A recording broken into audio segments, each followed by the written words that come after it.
Man, 10 minutes late. What is this? I can't believe it. Not even ready or anything. I was like, oh, I want to make some tea. But it took a while. Okay, so let's see. But I did change this, right? Here we go. Let's see. So today, since I'm late, wait. Did I? Oh my gosh. Can I edit this? Okay, yeah. Twitch.tv Swagger. Okay. Update. Oh my gosh. Oh my gosh. Okay, here we go. Oh my goodness. What is happening?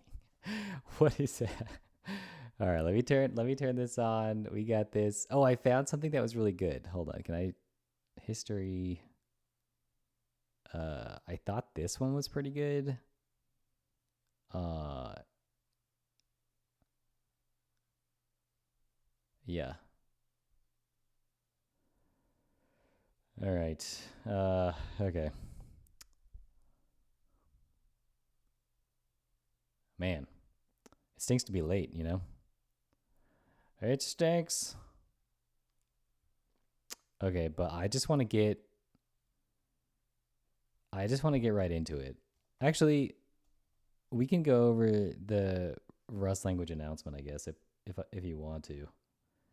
I'm not actually sure though. Oh, I was like, what? You can round up the time to 2 sessions. That is true. Like, yeah, I mean it. It is. I'm gonna pin it this time though. Learn Rust in 30. Yes, I watched my own video to see how bad it was. Learn Rust. Oh, here we go. Half hour to learn Rust. There we go. All right, yeah. If only I was like, it's not bad. If only I was a genius. I could finish this in half an hour. Right? That would be good. It was fun. No, we're doing it again. We're gonna finish. We're gonna finish it. We're gonna finish this. We're gonna do it. Where did I even leave off? I think I left off like here. I think I left off at here. The match, maybe. The catch-all, right? No. Oh, we were at traits. We were at traits. Yes. Okay. Yeah, we were at traits. X-Man lifts. What's up? What's up? Also, Tushar XOXOXO. What's up? Um, yeah, I think Tushar. Is it? Maybe I shouldn't pronounce it like that. I can't even pronounce my own username. You know. Don't you know the feeling when you finished optimization, everything feels empty because you can't find ways to make it go faster, and it's already so fast? You know what X-Men lifts? You know what that is? Um, uh, that's what that is, right? You're suffering from success, right? It's not good. It's not the great. It's not a good thing. But there it is, right? It's clear that you got it. All right, let me see. So I think we were here. We were here. Um we were here. Mutable. Everything is explicit. Trait methods can also take a self by reference. Okay, yeah, we did this. We did this. Okay, so this is, I think, where we left off, right? Because of the delicious speed, I too also want to suffer from success. No, I mean, I just want to go through it because, well, it's actually Astro idea. He was like, why don't you make a video on learning Rust? And like, this is my warm up to like my actual like learn Rust YouTube video. Um, I just love speed. You got the Need for Speed. I used to love that game when I was a kid. Need for Speed. All right. Um, yeah, 5 minutes in. Five. Oh, let me put the chat up. Chat. Although it's on the screen, but yeah. What is this? What? Melky. Not interested, dude. What the frick? I mean, am I on Kick or Twitch? Like, what's happening? What's happening? The Eight of Allen, what's up? How do I get to the chat? Okay. Chat. We got it up. We got the chat. All right. Okay. So here we're almost halfway. So we're almost halfway through this, and we need to get through it. So before it was learn Rust in 30 minutes. Now it's learn Rust in 30 more minutes. So it's gonna take an hour, but we could do it. Hour's not bad. You can configure NeoVim in more time than you can learn Rust in an hour. So it's all good. Imagine getting banned for going to Twitch home screen. I didn't report. I just said I'm not interested, right? I didn't report. All right. I'm not gonna report. Look, if you want to look at that, that's fine. It's just not for me, right? I'm trying to train the algorithm like what I want. I swear the Twitch algorithm is like not them but you. Oh. I swear the Twitch algorithm is like if you're male, show scantily clad anime girls or real girls, and it's like, or women, and I'm like, no, maybe not for me. All right. Okay, let's look at this. So now we left off with references and traits, right? And so now we're just talking about borrowing, which is where Rust breaks down for a lot of people, I think, right? Based? Yes, it is. Look, we're not simping out here, all right. So you have a struct that you defined, number, and you want to have an exclusive mutable reference to that thing. What you do is you declare the thing as M here. When invoking trait methods, the receiver is borrowed implicitly. Okay, so that's exactly what we're doing here. We're saying n.clone and then M, right? And then you're mutating the value of this new thing in memory, and you can reference both of them. But when you reference it, it's a mutable reference, right? To highlight this, these are equivalent. So when you clone this and then you clone this, these are the same, right? Because of this thing, right? Because you implemented clone. But we can always derive clone though, right? I don't want my pointers to be mutable. I just want a pointer. Nice. Yeah, it doesn't need to be mutable, but yeah. Okay, so marker traits like copy have no methods. Impl standard marker copy, right. So you could clone it, and then if it's a copyable thing, like a primitive, like an integer or something, there's really nothing to it. It's just to tell the compiler that this can be copied instead of cloned, right? So you can still clone, but number values will no longer be moved, right? So when you say a thing is copy, when you say one of your structs is copy, it doesn't get moved, right? So M is a copy of N. This is the same. N is neither moved nor borrowed, right? So I think there's two types of like memory things that you do fairly often in Rust that I do. Is the one is clone, right? This looked like if C++ and Python had a baby. It's true. So like if you have primitive values that can be copied fairly cheaply, like an integer, like a number, like a floating point, integer, Boolean, right? So in this case, the number struct only has Booleans and I think I32s. And so you can make this struct copyable, right?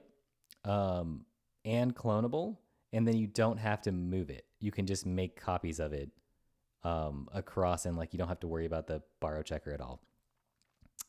Jamly977, what's up? What's up? We're still learning Rust, okay? We're still learning Rust. It's unfortunate, but That's how it is. I didn't get through it in half an hour. All right, so sue me. And then it was wrong because it was supposed to be unsigned long long. Oh yeah, yeah. I don't miss C++. Long, long.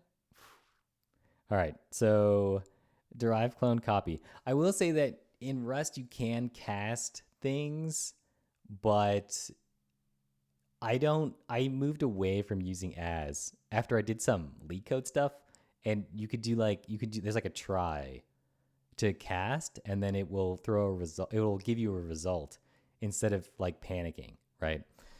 I hate panics, so yeah.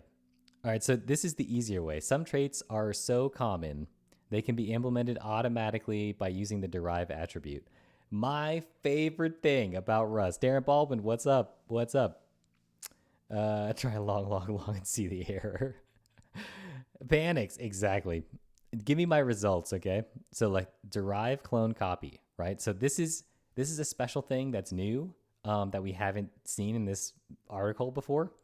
It's a pound sign, square braces, derive is a keyword, and then a list of the traits that you want to implement on your struct, right?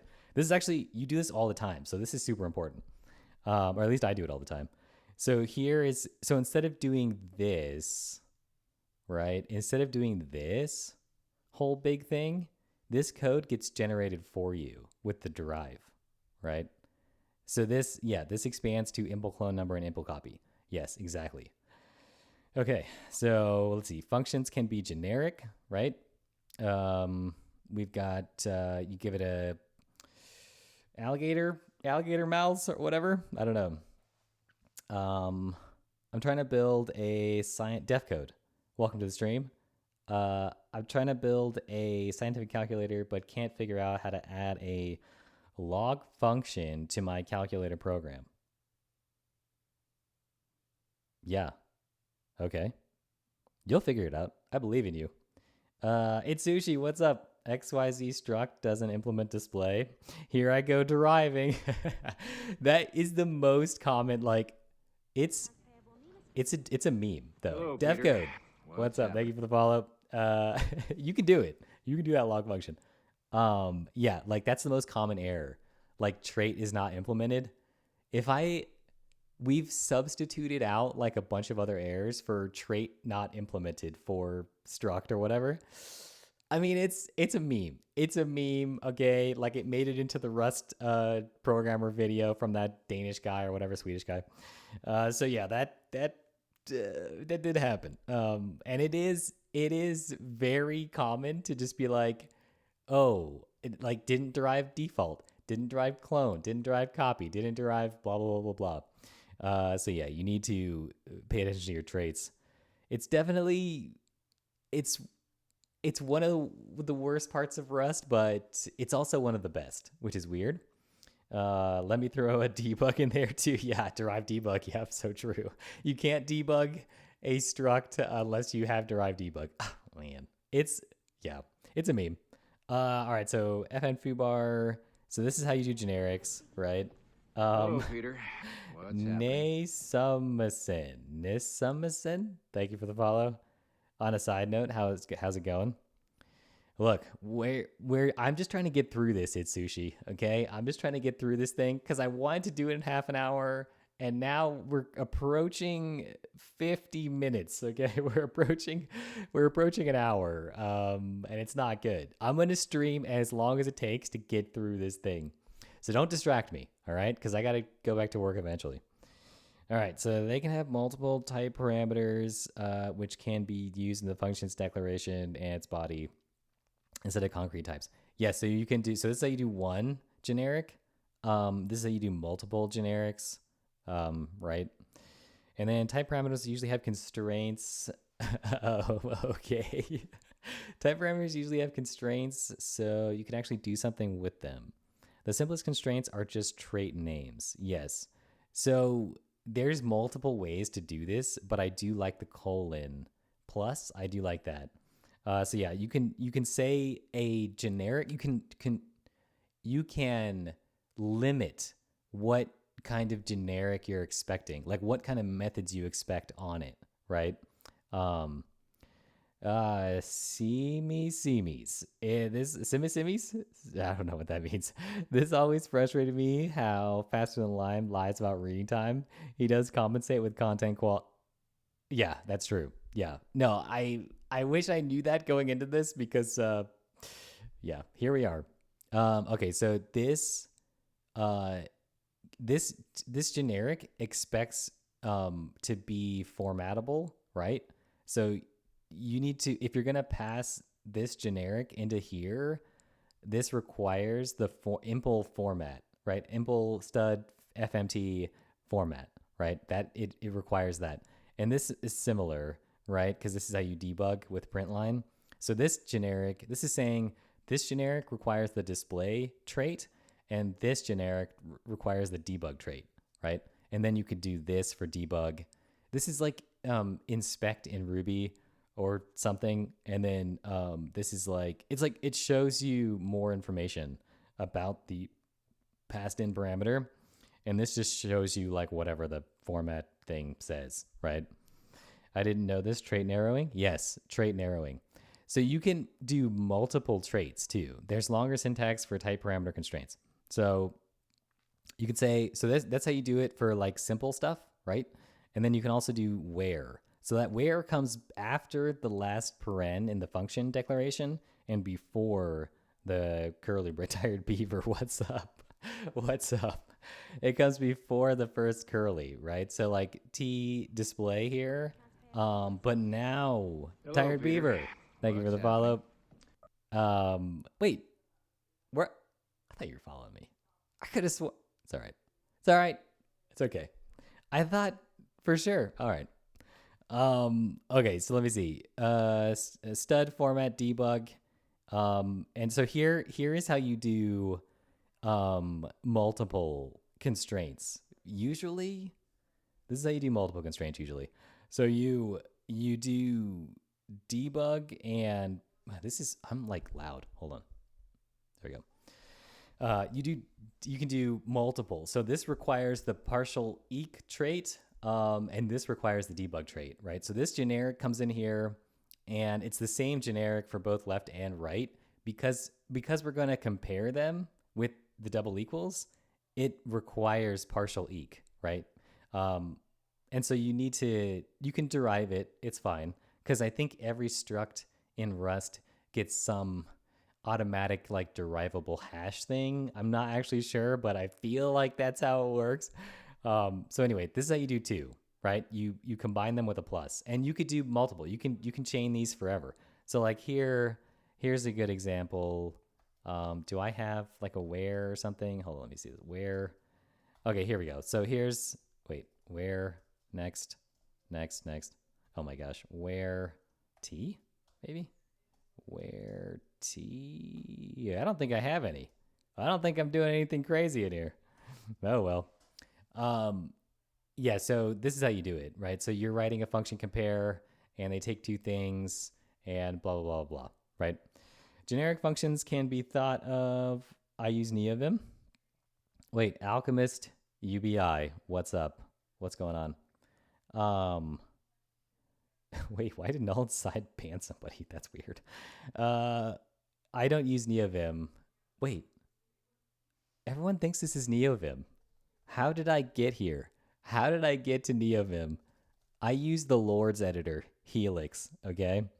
It's Helix. I'm glad you asked. Look, I'm glad you asked. Are you trying to trigger me with UBI? Yeah, I am. I'm trying to trigger you.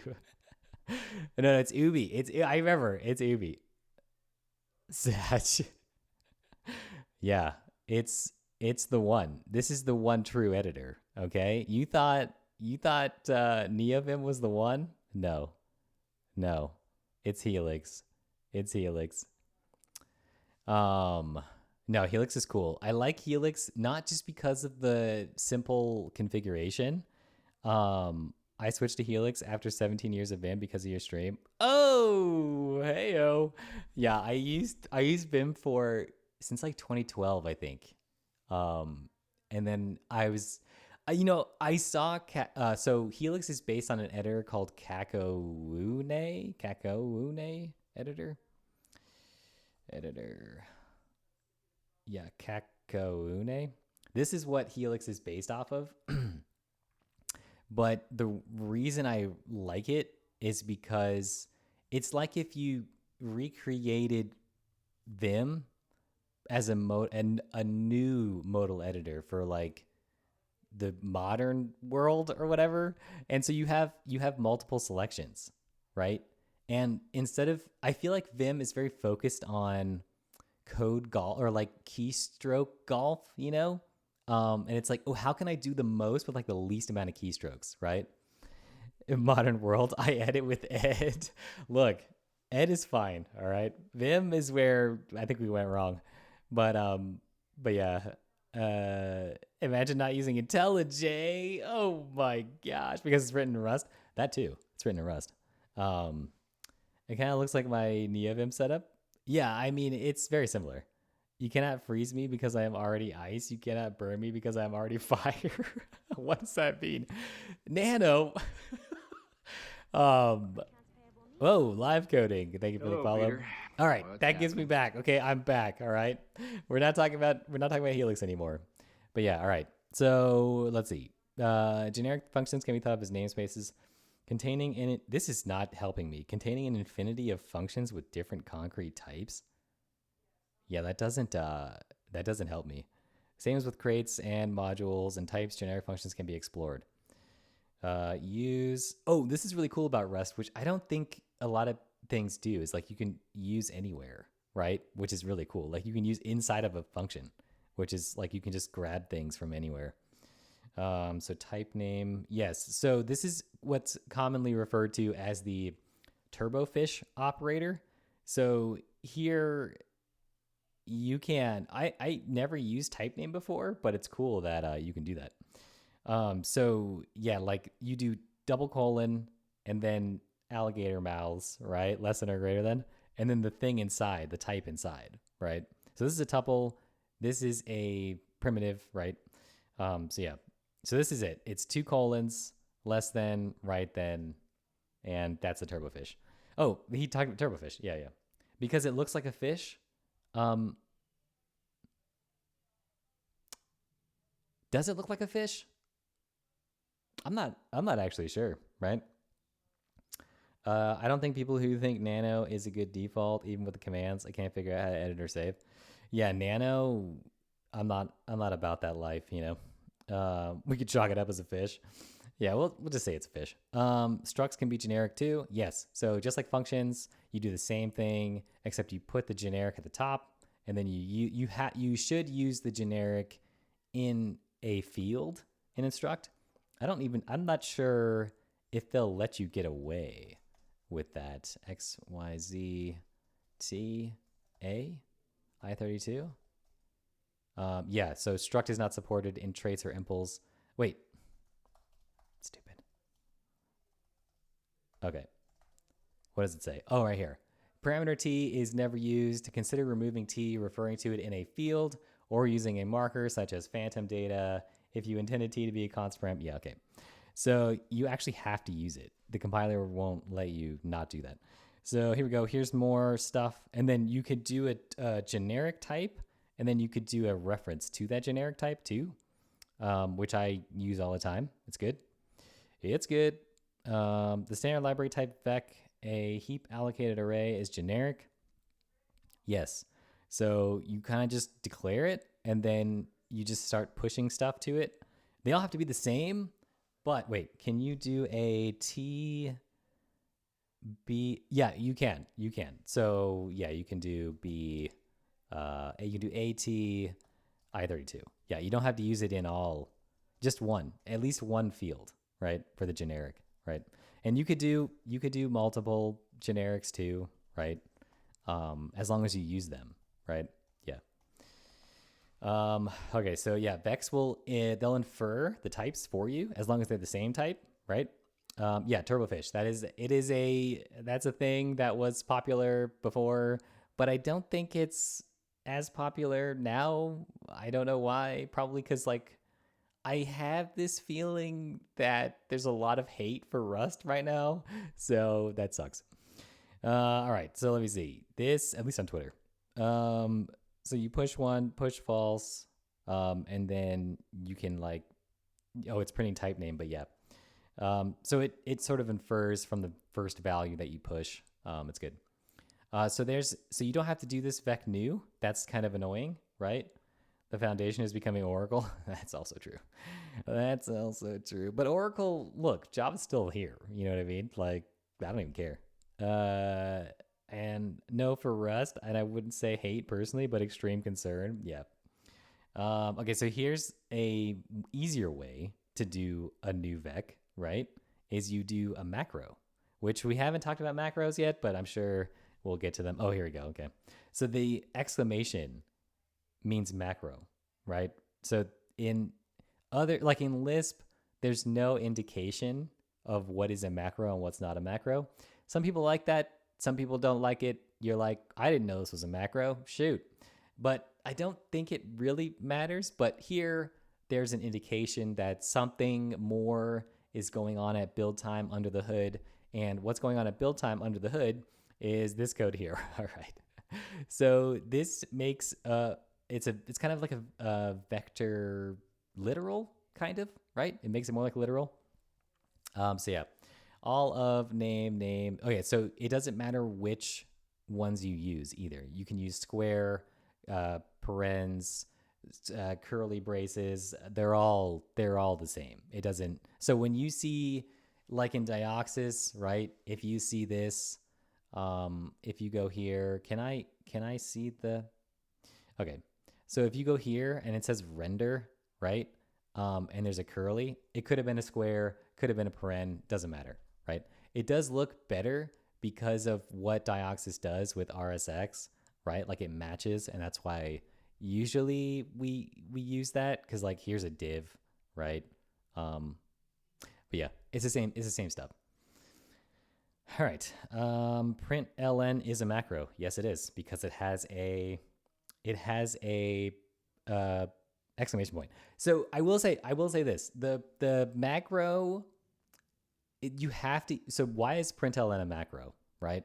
Because in Rust there is no operator overloading with functions, so you can't have a function defined that it's enforced. It's enforced. You can't when you use and like import a macro, it's just by its name. But then when you go to like actually call it, you have to use a exclamation. It's enforced. Wait, let me just make sure. Let me make sure. I have a macro here. I have a macro rules. Okay. I have ascending, right? So let's go to ascending this. So let's do it without. Yeah. So expected function found macro, right? So if the macro is if it's a macro, like this is a macro, right? Then you have to use the exclamation. I was right. I was wrong about the tuples. I didn't want to lead anyone astray, so we got to double check. All right. Let's see. So wait, what was it? Is it? Oh wait, why Rust didn't go for a trait in that case? Because I think the traits are later, right? Like this is at big compile time, right? Yeah, there's no variable arguments. Yeah, I love it, like printing. Yeah. Yeah, I don't. So the trait is not early enough in the compile lifecycle because the macros are at build time, right? And they expand to like write code for you. I think that's why like a trait wouldn't work. Well, why not a trait for? There is a trait. There is a so this is the trait. So here we'll do this. We'll do. Oh, I got a lot of tests. Oh my goodness. All right, so we'll go here, right, and we'll say like struct a bc, and then we will say a. We'll just do nothing. We'll just do nothing here. It just has nothing, and then so usually you would do impl this, and you would say display for ABC, and then you would have to fill in this thing with like You would say f dot writes format, and then you would say like format args, right? And then you would say whatever. And then so like if I did have something here like string or like I32 or something, right? Then I would say a. And so that's how you, whoops, sorry, self.a. And that's how you would implement display. So like you need, the thing that you're printing needs to implement display. So yeah, is that what you're, is that what you're saying? So you shouldn't need a macro for printing? No, the macro, so that's because Rust doesn't, so like if I define a function, XYZ, and it takes one argument, right? It takes one argument like this. I can't make another one that does this. There's no operator overloading, right? You can only have the one name. The name XYZ is defined multiple times, right? Yeah. Could you take a trait? Yeah, that's what, oh, I see what you're saying. No, well, you could take a trait, but the way, okay, I see what you're saying. So the way println works is like this, right? You can do multiple things, but you can only define println to take two arguments. But like, what if I wanted to do this, right? What if I wanted to do this right here? So now println is taking multiple arguments, right? Yeah, so that's why all macros in Rust that take multiple, one or more. So like I can keep adding, right? Like I can keep going here, and like you can't do that with a regular function. Whack. Look, I mean, it's strict, you know? It's not whack. Come on, give it a chance, okay? Give it a chance. Yeah, there's no var args. Yeah, Nathaniel Bubbo does what's up. Yes, uses display for format. Yeah, so it's a trait and it's a macro only for the var args, right? Because this works and this also works, but like I can't define a function that takes multiple arguments, right? Yeah. The println macro is smart enough to know how many. Yes, that's true. So check this out. If I did this, right, and I said I give it 2, now it gives me an error. Argument never used, right?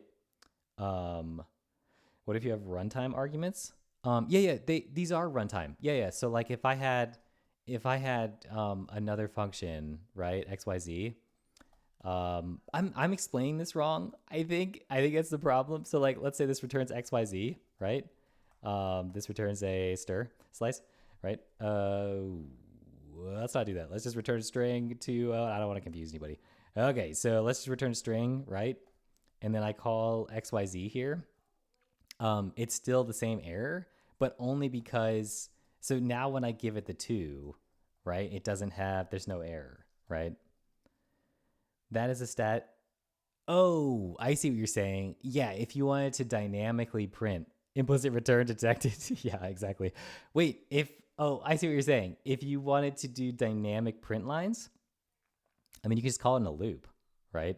I mean, you can call it in a loop, can't you? Is that what you're saying? Is that what you're talking about? Usually you would just put it in a vec, right?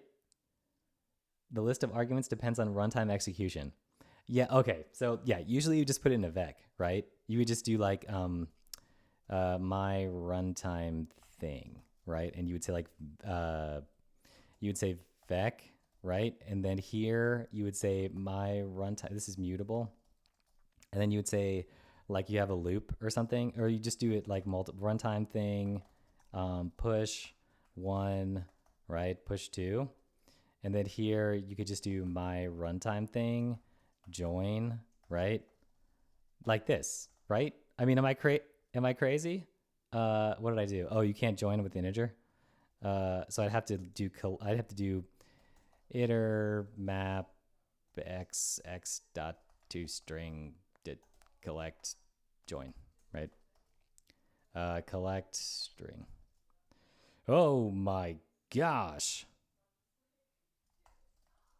There we go. So yeah, that's what wait. What did I do? What did I do wrong here? Let me do this here instead. Oh, I have 2. I have 2 here. Okay.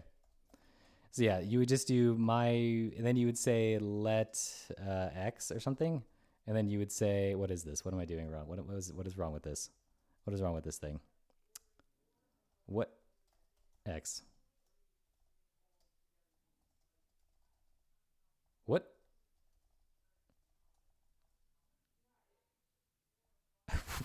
Does it not like? Oh. Yo, I'm collecting into a string. Sorry. Can't do Rust. Look, I'm teaching you Rust, but I don't know what I'm doing. So yeah, you would do this, right? I like Golang, Sprague. Look, I mean, yeah, that is a little nicer. But honestly, like it's fine, right? Wait. Yeah, by now I am making things up. I don't see needs for it based on my short experience.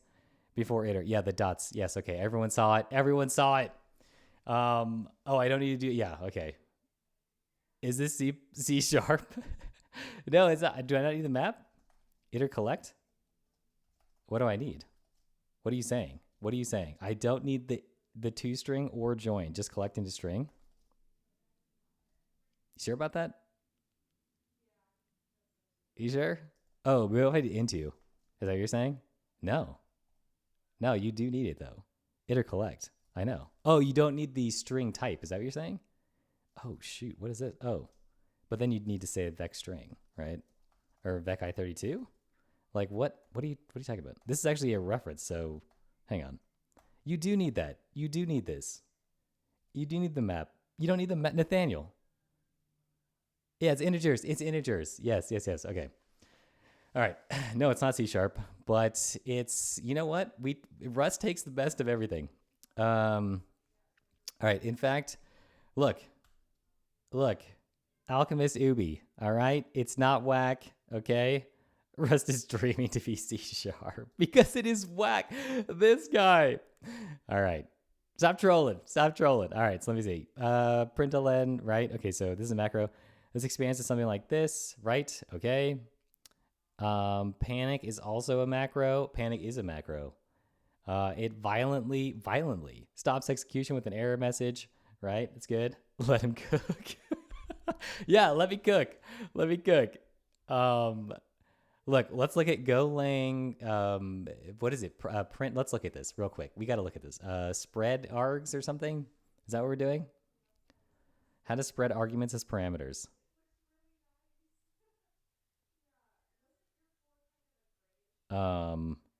This looks similar. I will say this looks worse, but similar. Look, Alchemist Ubi. This. I don't know. Is this good? Is this better? Oh, here we go. Slice interface. Is this better? This looks very dynamic to me. This looks you could do ... any. I mean, you can do that with a struct, right? I know what you're saying. And we do have something like that, right? If you had a struct, but it's not in functions though, right? It's not in functions. But yeah, I mean, technically you could impl display for, there's no way. You can't do that for foreign types, right? Wait, did I run out of music? Oh, I did. Let's restart it. All right. For vec i32, there's no way. I can't do that. Yeah, I didn't think so. Yeah, vec is not defined in the current crate. That would be cool though, but yeah. Wait, what? Enforce violence. What is the main difference between Rust and C sharp, as I only have basic knowledge in C sharp? I have not programmed C sharp in years, so I don't think I can tell you. Rust is a bucket of cake chairs. Yeah, exactly. Enforce violence. You could do, or just use T. Okay. Every time and you want to win the argument, just mention nil interfaces. Yeah, exactly. That's exactly what I do. This is what I do. Hey, what's going on? Any advice about getting into mobile developer? I don't know if I should go for mobile developer, machine learning. I would probably, like, between the two, right? I'm a web developer, so I don't have a good opinion about this. But I guess if I had to choose from the two today, starting from scratch, machine learning, right? It's like the hottest thing.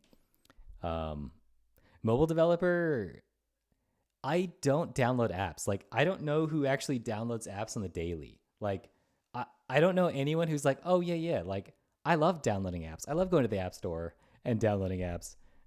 So from that perspective, like from my own personal thing, I would like, I'm not going to tell you, you could do whatever you want to do. But from my perspective, I would do machine learning. Isn't there some kind of concat reduce? Collect does not seem correct, but I just can because I don't have context. Oh, yeah. Wait, what the heck? Rust doesn't have link. Yeah, it seems like link, but those are just iterators. C# is Java on steroids. Rust is not Java. Oh, Taco Bandit said it too. Rust is like the rat from Ratatouille. It takes the best ingredients from all languages and sits on top of the dev's head until the code can be compiled. Once the code is compiled, it would be guaranteed to be awesome. This is a perfect description. That's exactly right. But you also got to be smart. It's a lot of statistics, I think. Mobile development is slowly going down. What actually is machine learning? Good question. Good question. What is machine learning? ChatGPT, which I had over 100 apps on. Once it compiles, keyword, that is true. So you can see how I got punished, right? I got punished until it compiled, basically there. But yeah, all right. So let's keep going. We got distracted. Panics. I want to talk about panics just for a second because this is what happens when I say Rust doesn't have nils. This is what I mean, right? Let's say I assign Rust only has option and none, and so it's impossible to. There's no like keyword, right, that represents null in the language. So the only way to get your app to fail at runtime with a panic is to say there's a value in here, right? There's a value in here, right? And I want this one, right? This is coming from the network or whatever, right? Unsafe. That's also true. Unsafe. So like, but if you're not using unsafe, right, you have to handle this now. You have to say, okay, if let my value equals, if let sum my value equals X, right? Else, right? But the other way, the cheater's way to do this in Rust is let's say I don't care, right? And I just want to print the thing, right? You're like, can I print this? And then Rust says, no, you cannot print this, right? And you're like, are you kidding? Are you kidding? So what do? Perfect. Of course, if this had come over the network and you deserialized with SerDes and it had a null value in JSON, this would be none, right? And this right here would fail at runtime, right? This would panic. So this is how you can get back at people who are mad about the fact that Rust doesn't have nulls. You could just say, well, unwrap. All right. What's happening? I don't know what's happening. It reminds me of the meme, the Night and Arrow. Yeah, exactly. Rust makes sure to pluck your hair until you compile it. Yeah, it's also a match. There's also a match. If error does not equal nil, get out of here. It's better than Golang. Golang is like, looks good to me. That is true. Oh my gosh, the webinar. I'd be so over. It's so over. Like, it's almost 12. All right, come on. We got to go. We got to keep going. All right, so that's panicking, right? That's panicking, and it outputs thread, whatever, and like whatever the panic message is. And it gives you the line numbers and stuff. So some methods, he's going to talk about it. He's going to talk about it here. So that's exactly what I did, right? So this is fine because there's a value here, but this panics, right? That's exactly what I did. Perfect. Option is not a struct. It's an enum with two variants. That is true. So this is how option is laid out in the standard library. You've got none and some. And then there's the implementation has unwrap, right? And then it basically panics in the end when there's no, I'm panicking. I'm trying to get through this. I'm panicking. So yeah, that's how this works. So result is similar, right? Rust doesn't have exceptions. They only have panics, right? So result is very similar, but in this case, it gives you a little more, it gives you more information, right? And in this case, it gives you the error type that comes back from error, right? And so the idea, I think, behind this, when they came out with this, you quit Rust yesterday. You quit too soon. You quit too soon. Error as value is goated. It's sushi. So true. So true. Like, this is my first time. Like, when I did Rust, it was my first time, besides Go, right? It was my first time, besides Go, actually having this result thing, because I never did Haskell or OCaml or any of that stuff. But yeah, this is what makes Rust great. But it also makes Rust bad. Everything that makes Rust great makes it bad at the same time. I'm conflicted. So the result error, this, it's good because results come back from functions, right? Results come back from functions, and it's part of the type system, right? So there's no try catch, right? Try catch is expensive, but it's also annoying, right? Because any part of your program can throw an exception at any time, right? And so the deeper your functions go, the worse it gets. I think we've all experienced that, right? But the problem with result is Taco Bandit. Thank you for the follow. But the problem with result is that when you're putting a bunch of different crates together, all with their own result error types, that's when things get annoying, right? But we have solutions for that. But yeah, sick name Taco Bandit. It's true. It's true. It is a good name. Wait, new question. What is error as value? So the error as, this is what it is, right? The error as value. So usually what you do, wait, he's going to talk about it. We'll let him get to it. So this also panics when you try to unwrap a result, just like the option, right? Variable bindings have a lifetime. Yes. Okay. So here we go. So we have x42. So x stops existing, x no longer existing. Similar references have a lifetime. Wait. He didn't talk about the results at all? Okay, we got to talk about it. All right. So he just skipped over it. He just totally skipped. All right. So let's say instead of this, right? Let's say we did. Oh, I'll just show you a real example. I'll show you a real example because I have one here.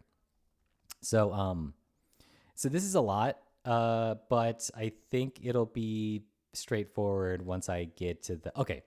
So here we go. So we've got a bunch of stuff here, right? And some of this stuff can fail, right? So this is what this question mark. We haven't got there. Well, we'll just wait. He'll get there. If he doesn't get there, then I'll go over it. Then I'll do it. Rust app resource usage. That is a good question. I don't use any. There's a bunch of crates, I'm sure, and we could talk about that later. We can actually look it up together because I usually don't. I usually just use like whatever is the process is running, right? Let's see. So x equals 42, xref. Okay, so this, so we're talking about lifetimes apparently, right? So now we're talking about scopes and lifetimes again, which is like really jarring, but yeah. So we have x is 42, x doesn't exist. Yes, it no longer exists. We already went over this, but there it is.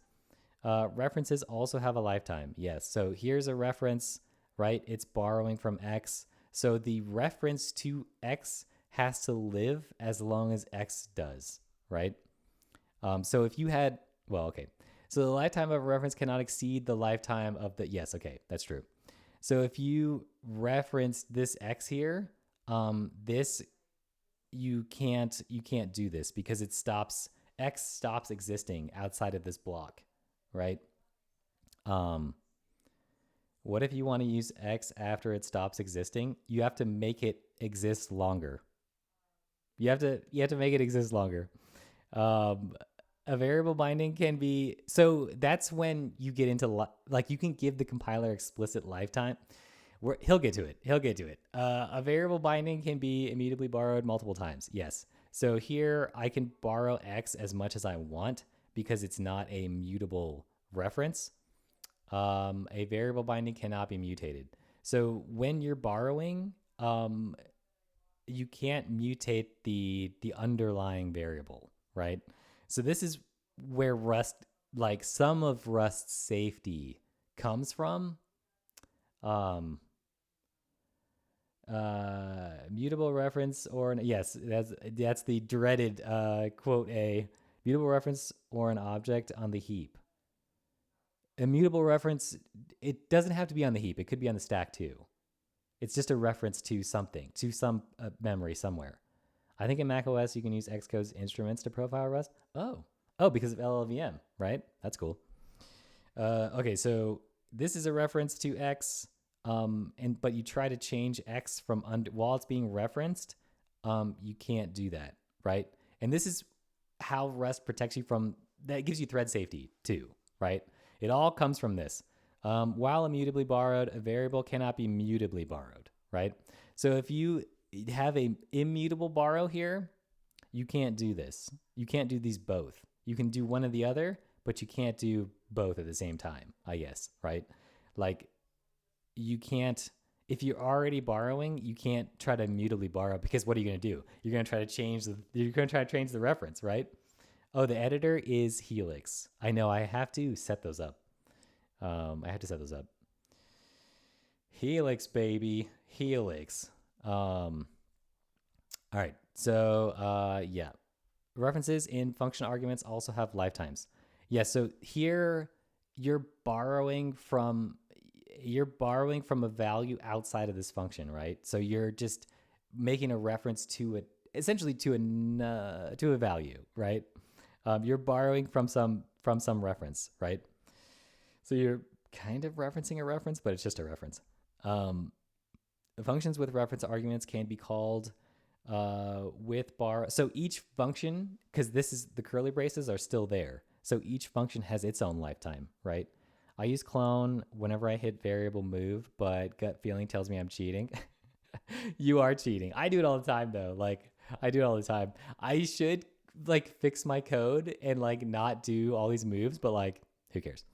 That's when you get into Rust, my advice, at least what I did, was I just cloned everything because everything in every other language, in dynamic languages, everything's boxed and cloned, right, for you. And so you're not doing any worse by just cloning things, right? If you box everything in Rust and you clone everything, you're just at PHP, right? There you go. Like you've made it back. But yeah, like if it's not dynamic and it's a static language like TypeScript, right? Then cloning, everything's cloned, right? It defeats the purpose.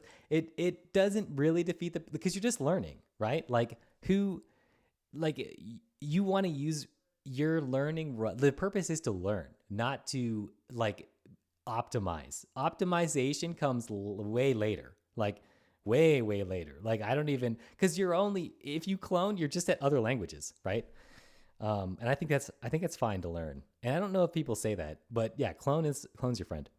All functions that take references are generic. Lifetimes are generic parameters. Yes. Lifetimes names start with a single quote. So here the compiler infers a lifetime, but really what happens is this syntax happens, right? So like each reference always has a lifetime, but it's just kind of hidden from you. So because the compiler it's called eliding, right? It's like eliding the lifetimes. That syntax. Yeah. So I have to break this to you gently, I think, because this is what got me about Rust too, is like, I looked at this and I was like, this is the ugliest thing I have ever seen. This is terrible. How could anyone write this? But realistically, most of the time, you don't have to deal with explicit lifetimes. In fact, you can structure your code in such a way that you never have lifetimes, right? You always clone, and in structs, you always use strings, Peter. Not string copies, right? Or string slices. Burns Sama, thank you for the follow. Borrow checker and lifetimes, the bane of programming in Rust. It is true. How to define a lifetime. So this is how you define a lifetime. So like, let's say you have a function, right? It looks like a generic, but it starts with a quote, right? And in the like standard Rust code that you see, or at least that I see, everyone just names, like if you have one lifetime, you just name it A. So you just go you could quote A, this is lifetime A, right? And then when you reference something with that lifetime, you use the same syntax, but just with the ampersand, right? We got to spend a little bit of time like arguing for Rust's behalf here, Stupid Gladiator, can you do an example of a lifetime? There, yeah, I can. Jeez, all right, look. I mean, you can do that, right? But you don't need to do that. I also don't totally understand how to use it. Am I late to the party? Teeny Turner, never late to the party. We're getting through it though. We're at lifetimes now. Okay, so here's an example. So I don't like lifetimes, so I don't use them. But in my ORM that I'm writing, right? What is I32? I32 means a 32-bit integer. Oh yeah, Stupid Gladiator got it. So here's an example, right? So I was doing this. I wanted to do. Here's a real thing I wanted to do, right? I wanted to do so in Drizzle, right? So this is the power that you don't realize of a garbage collector. So in where's the stupid thing? Prepare. Okay, so hold on, I'll get there in a second. No, not prepare. Prepare. Where is the prepared freaking queries? Like what? How? Performance maybe? Okay, here we go. So I wanted to do this, right? I want to make this exact syntax, right? Dot prepare. Okay, this part here, right? Did we settle on a name yet? Yeah, it's Rizzle. It's Rizzle. Are you making a Drizzle-like ORM for Rust? Yes, I am. All right, so it's just an example of lifetimes. So here, query is this struct, right? Wait, what? Oh, I'm in the README. So query is a struct, right? And the struct is here. It's called query, right? And so here's the implementation. And so here's from, right? Wait. Here's from. Hold on. I have a lot of froms. It's unfortunate. Here we go. Okay, so here's what you saw, right? So it makes the SQL and it pushes it into a string, right? And so it appends to a string, right? And then, but what I wanted to do, see, I'm using a crate called SQLX under the hood. Yeah, but I mean, in the context of lifetime, what is the point of it? So the lifetime is you're telling the compiler explicitly that this reference has this lifetime, right? That's what it is. So SQLX is also a Rust package, right? So SQLX right here, right? It is the Rust SQL toolkit. Anyway, so I'm using SQLX, right, under the hood. And so if I go to prepare as, right? So here is this lifetime that I had to deal with. And not only that, so I'm using a reference to the query struct, right? But now that I have a reference to it, I have to keep it. I have to move this to this these curly braces, right?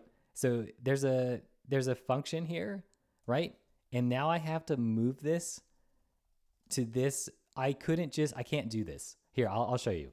I can't do this. I can't say db select from comments, prepare as comment, right? I can't call this because this thing is done.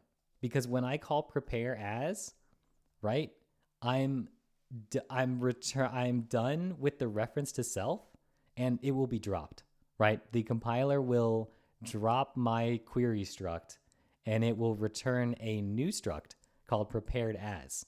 And prepared as has an explicit lifetime here, and it has a different lifetime. I think that's the problem, right? And so I did this, and I didn't realize why I couldn't do this. But then once I hoisted this query thing, right, up to the higher scope of these curly braces, right, then I was able to call prepare as on it, because now I have a reference to query. So query exists as its own named entity, and now I have a reference to it in prepare as, right? Wait, is this helping anybody? I don't know if this is, but anyway, that's my real world thing with lifetimes and how I can't call prepare as here because it gets dropped, but I'm still referencing it, right? I'm still referencing it in the prepare as. I'm actually referencing it here. Even though I do a clone on pool, I'm still referencing it in this build as, right? So here's the reference right here. But this is a SQLX problem. So yeah. All right. I don't know if this is helping. I'm probably not helping. I never know when to use the anonymous lifetime. Yeah, I'm still learning that. The best example I saw of lifetime is a runner function that takes 2 strings and returns the longest one. Yeah, that makes sense, I guess. It'll be cleaned up. it'll be cleaned up. The lifetime of the returned object depends on the lifetime of the 2 parameters. Okay, yeah, that makes sense. You basically make sure that the variable you define doesn't go out of scope, and the compiler does. Yes, you're telling the compiler not to drop it, right? I think that's even in the book. Oh, is it? Okay, so yeah, T Turner, yeah. Wait, It's Sushi was good. That's a good. Does lifetime use ref count in the compiler? No idea. No idea. Probably, I'm guessing there's some internal structure that isn't like reference counting, but maybe it is. I don't know. So anyway, this allows returning references whose lifetime depend on the lifetime of the arguments. Yeah, so here we go. So this has a lifetime. This number value has a lifetime, right?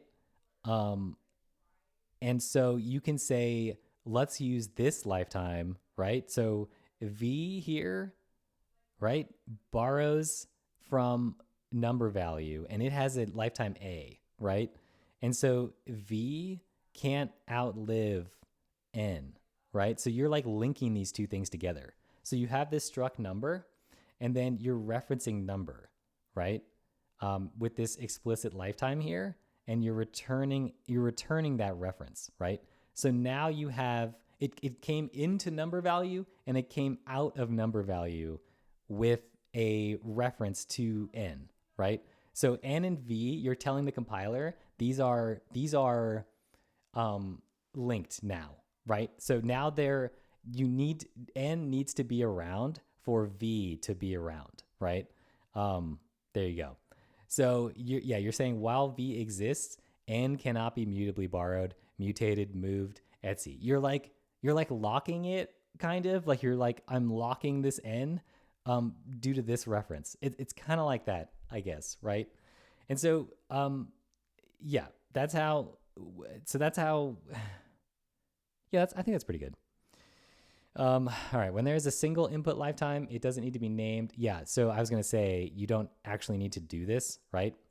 When you do the reference, the compiler will take away that lifetime. You don't need to write this. All you write is this, and the compiler will understand because there's only one lifetime, right? Where did you study programming, college or online courses? I actually majored in electrical engineering, and that was like years and years ago. And then I wasn't making any money. So, oh my goodness, Anon, thank you. C closing. Yeah. Always be closing. Always be closing. So true. Rust sucks. Nice. Yeah, that's good. That's a great Ianon. That's a great sub, right? To Rust sucks. So anyway, I went to college as an electrical engineer, and I wasn't making any money. So I was like, well, these B2B SaaS people are making money, so I'll do that. So that's what I did, right? I started my first job was as I was writing custom like C stuff for Motorola Coldfire processor. So that's how old I am, right? Just for like stupid AV stuff, right? So I was just writing C basically. Not basically, it was actually C. So then I was like, oh, well, you can make way more money as a web dev. So I went into, I only knew Microsoft, right? So I went into C#. C is great.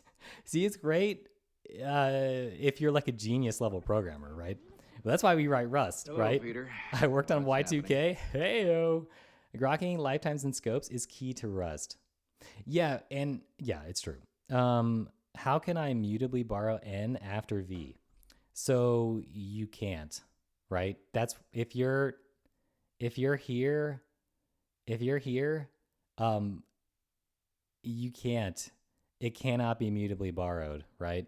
The only way you could do that is if V went out of scope, right? So if this was in a different scope, then and this got dropped, right? You could again mutably borrow N, right? So N lives longer than V, right? But while this is here, you can't do that.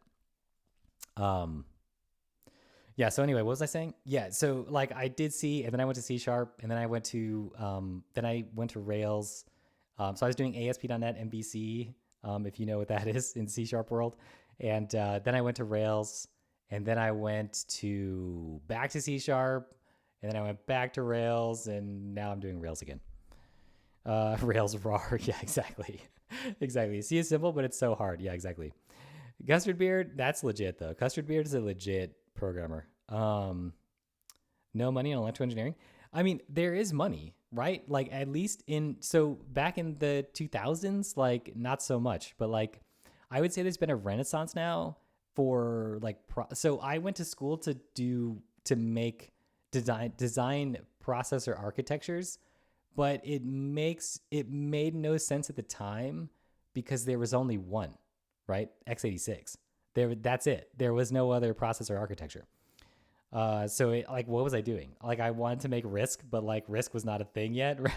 I mean, it was a thing, but it's now we're getting into like weird stuff with like, you've got GPU architecture. RISC is here and it's huge. It's getting huge. You've got Oxide Computer, which is amazing. Oxide Computer looks really freaking cool. So yeah, I'm doing Rails. Yeah. So enclosing V and will allow the mutable. Yes, that is correct. Wait, let's try it. You know what, Falcon? Let's try it. Let's do it. Cause I also want to see this. I don't ever think about these things, but now that we're going through it, let's try it. Okay, here we go. Let's go back down to my tests, maybe. Oh my gosh, it's 12:17.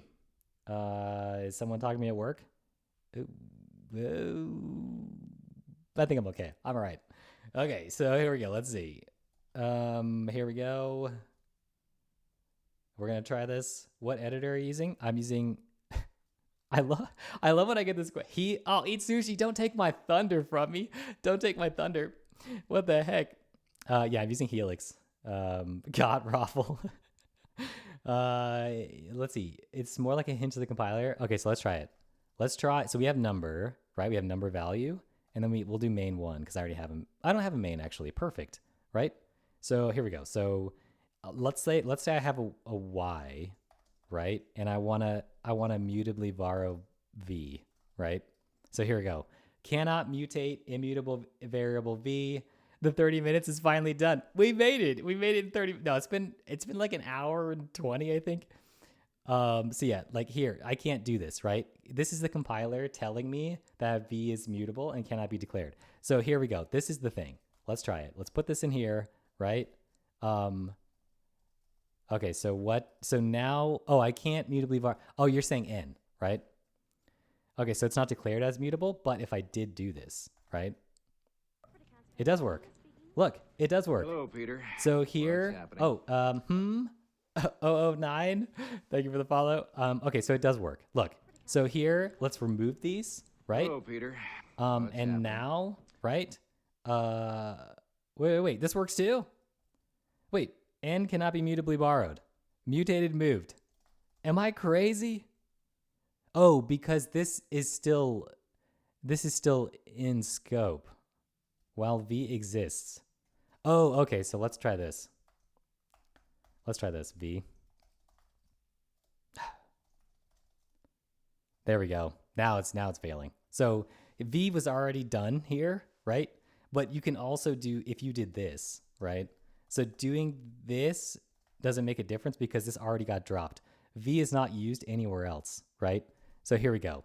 We have a number struct n, right? Or number, right?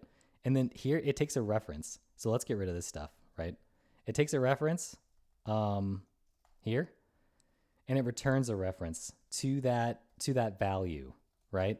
And it gets dropped. But if you try to use it, that's when the borrow checker comes along. and says no, right? Ads, hid the ads. I need to renew my turbo. Look, that's when it, so here's an immutable borrow, and I'm trying to use it after I try to do a mutable borrow, right? Does that make sense? But if I don't, so here, okay, so N is declared, right? V is declared here. V's not used anywhere else inside of these curlies, right? So V gets dropped right away, right? V gets dropped right away. And then now I can make my mutable to N. I can make my mutable reference to N, right? No, it's not NeoVim. It's Helix. You guys didn't know I was a hipster. No one knew I was a programming hipster, you know? But if I try to use V, so now V is living. It's still alive here. So if I did this though, now it's all good. Because look, N is declared, right? V is declared, right? V is used. V has been dropped. So here, V is now dropped. V is now dropped here because it's not used in these curlies, right? In these curlies right here, right? So yeah, so this is, and now I can do another borrow mutably, right? From N. This is Notepad++. You guys didn't know that Notepad could look like this? So yeah, hopefully, wait, who asked that question? Falcon with a 7. Hopefully that answers the question, right? To avoid race yes, you cannot have a non-mutable, yes, to avoid race conditions. That's correct. He likes to leverage the tool to take twice as long. Look, Helix is quick. Got it now. It makes sense. Line, have, an imaginary. Yes, right. Yeah, so not an imaginary. So, like, I think what they don't tell you is that there's a drop thing, right? So, like, the compiler inserts, can I do this, actually? The compiler inserts there's like the garbage collection is static. It's at compile time, basically, right? So the compiler inserts a drop here, right? v.drop, right? I mean, if this was a heap value, it would have been dropped. But basically, I mean, you could think of it like this, but there's not, I wouldn't say there's an implicit scope. Well, I guess you could think of it like that. I don't know if you'll get into trouble with that, but yeah, basically what happens when the thing is not used anymore in this scope, it gets dropped, right? So yeah, I guess like there's an implicit curlies here, right? I guess, right? So yeah, but if you did this, that's a no-no. If you do this, that's a yes. That is a yes. All right.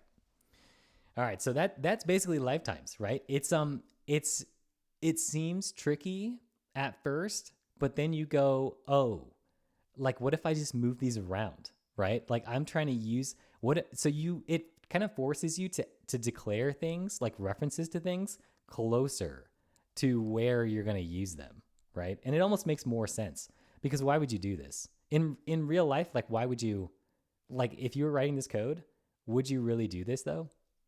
Like would you declare this reference and then try to borrow it and then try to use, no, you just go, oh, okay, I don't need this V. And then Rust lets you do that, right? Did I run out of music again? No way. Okay. All right. Okay. All right. So we did that. That's good, right? Okay. Whoa. All right. So what else do we have? When there is a single input, doesn't need to be named. Yes. So these are equivalent. Structs can also be generic over lifetimes. Wait. Drop. Yes. James Lee 977. Think of it as you're reading user data in a database and writing to it at the same time. Now think what happens. Exactly. That's the point of mutable and immutable references, right? That's the point. Got it. Rust is amazing. Get out of here. How long did it take for me to learn Rust? For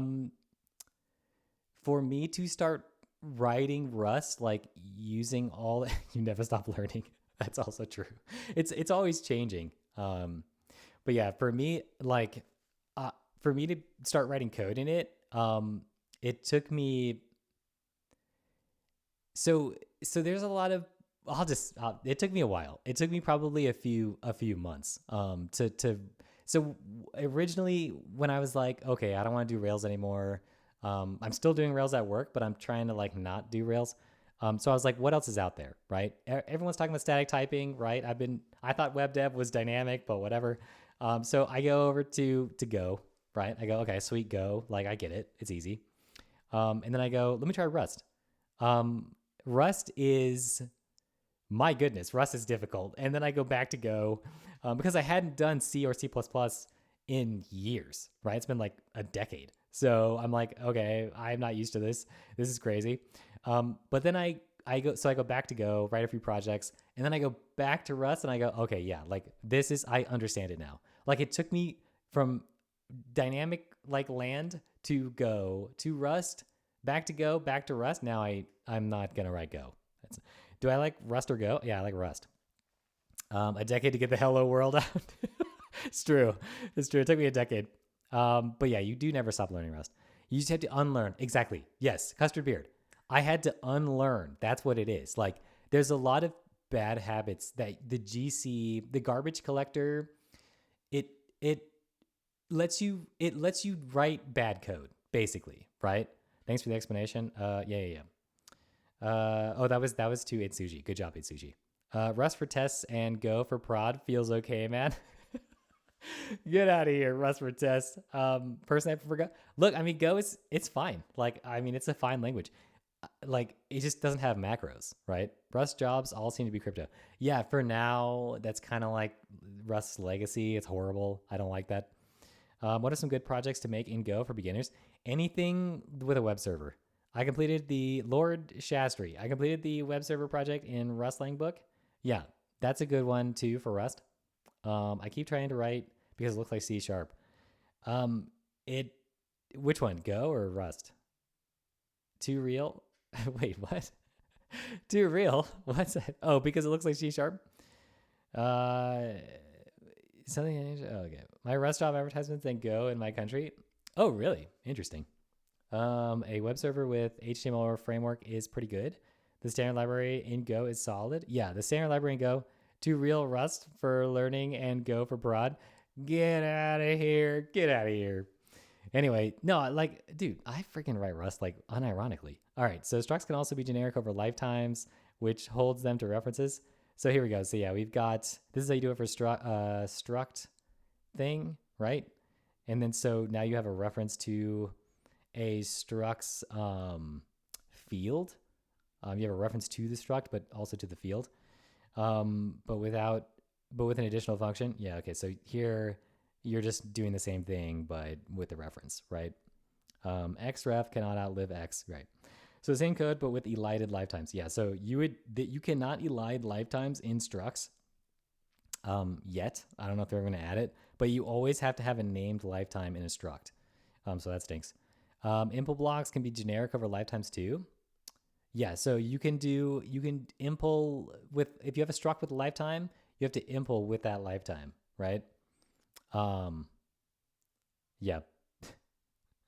What are your key reasons using Deoxys over Leptos? Deoxys, I like Deoxys better.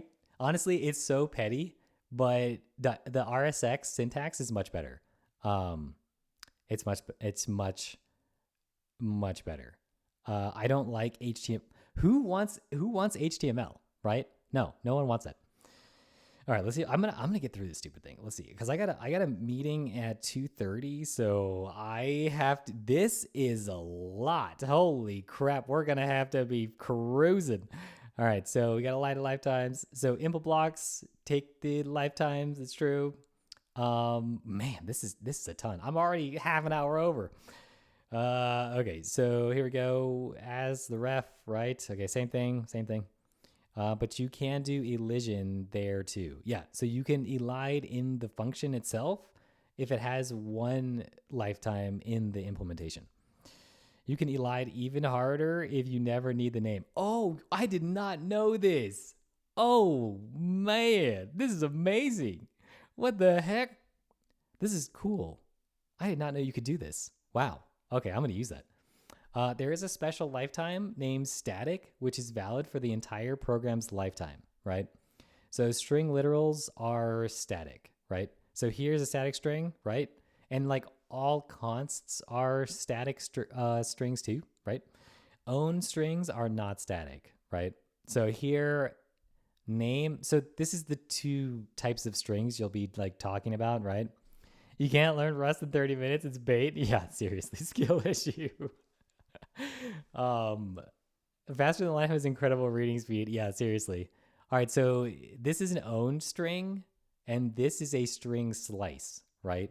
So you can't assign an owned string to a string slice. You have to reference it, right? But yeah. So in that last example, the local name is not a static string, it's a string. It's been allocated dynamically on the heap and will be freed. Yes. Its lifetime is less than the whole program, even though it happens to be in main. Yes. To store a non-static string in person, it needs to either be generic over a lifetime, right? Okay. Yep. Or take ownership of the string. This is what I do. So here, this is what you think you want, right? You think you want this because you want to do a string literal like in other languages. But yeah, this is what you really should do. Like, to me, I'm not quite sure that it's worth the trouble to make structs take lifetimes just to do string literals, you know? I don't think that's a thing. But yeah. Okay, let me see. So speaking of, in a struct Peter. literal, What's when a happening? field is set to avail. Oh my goodness! Thank you for the follow, Falcon. Thank you for the follow. Oh, he was chatting, and then Falcon decided to follow. All right. So in a struct literal, when a field is set to variable binding of the same, I haven't even touched my tea. We need a little tea. Okay, so speaking of in a struct literal, yeah. Okay, so you can do this. Kind of like in JavaScript, right? If the name of the variable is the same as the field, you can just do this, right? These are the same, right? For many types in Rust, there are owned and non-owned variants. So this is where, so string is owned, but string slice is a reference to a string. Path buff is owned. Path is a reference. Collections vect are owned, but this array syntax is a reference. So all the references start with ampersand, right? Owned, called it. Yeah. Oh my goodness. All right. So yeah, this is where people get confused, I think. And HTMX on Twitter couldn't concat two strings because he didn't understand that there were two different kinds, right? So here you go. We've got, let's say we want to concat two strings. We got X equals hello, right? And Y equals world, right? And HTMX didn't want to, you can actually do this without even going crazy. You can just do XY, right? And then now you've done it. You've concated two strings. We've done it. HTMX. All right. So then, but these are string. You can see that I have my little types here. So if you want to make it a real string, you can do two owned, or you can say string from, right? Or you can say, right? There's a million ways to get it into a string. You could do, you could say string equals there into, which is really cool. It sort of is like a thing you could call when stuff implements into, right? Yes. Okay. Merlindrew's in here. Look. Yes. All right. Yes. There's also, it's surprising how little people talk. There's like 16 different types. Yeah, that's also true. I learned more Rust in the last 30 minutes or so, the last few years. We'll be back to your future streams. Hey, how does a reference to a stir? Merlindrew, yes, there are more. Let's not complicate things. Two string. Yeah, two string. Or how does a reference to stir different from string? So the reference to a string, that's a freaking good question. That's a good question. I think the reference to a string is just, it's a pointer to a string, right? Like the string slice gets inserted into, like if you had a hex editor and you looked at the memory layout, that string is in there, right? But that's not quite the case for strings on the heap. There was one difference between owned and toString wasn't there. Oh, there was one. toString is the only correct one. Merlin Drew. Yeah, I mean, I like there's toString, right? But this looks okay. The reason I don't use toString anymore is because it looks weird. As coming from TypeScript, you're like, this is a string. Why do I have to call toString on a string, right? String is on the heap. Yes. I'm using my power for blackmail. Don't get off the Rust train. Stay on the Rust train. So yeah, there's toOwned, right? toString. They're the same thing. If you go to definition, it calls string from, and then what happens in string from? toOwned, right? At the end. And then what happens here? It's actually this string from UTF-8 unchecked, right? It's actually this unsafe bit, right? So yeah, there's a whole thing, but basically toOwned shortcuts you, right? It shortcuts you straight to the unsafe, right? That's one reason to call toOwned. Is stir as a hex and string is actually like in the memory. I think no. Well, is it? It's sushi. Are you trying to teach me something? What's happening? String is on the heap. Can stir live on the heap? Can a string? The string slice is a pointer to a string that lives on the heap. I think. Wow, we're really getting into strings. We're never gonna get through this. I don't know about heap and all that, but string is owned and stir isn't. That's true. Yeah. Are you being made fun of by Go devs for string to string? T.E. Turner? Yes, I am. Yes, I am. Because when I got the little thingy in front of me, it's true. Merlin Drew knows what's up. Don't look under the rug. Unsafe. Yeah. At the end, it's always. Don't look at Rust errant libraries. 100% unsafe. I don't know. I'm curious. I want to know how they differ in memory. Oh, okay. That's a good question, right? Yes. STR is not a ref. Yeah, that's correct. That's okay. Hold on. Let me just see what else is going on here. You can borrow a slice of a vector. Yes. Okay. This is cool syntax. You want to talk about your Golang spread syntax? We got it. We got it. Oh my gosh. Strings have always been painful from C onward. It's true. Yeah, that's right. Alchemist Ubi. That's correct. That's correct. Stir is owned, but it's unsized. We don't know its size at compile time. So Rust hates it. It's true. Is that Safari? Oh yeah, it's 100% Safari. You didn't think I used Safari? All right, let's listen to this one. Yeah. I'm using Safari. Look at these vertical tabs, son. You see these vertical tabs? Are you kidding? Dude, I love Safari because it's efficient, okay? Yeah, I'm on Mac OS too. What's up? What, you want to start a fight right now? I'm on Mac. All right. Gear, kick, V24. Oh yeah, this colon could be cool. Don't keck me. Don't do that. Don't freaking do that. You're gonna lose, boy. Don't come at me with that stuff. All right.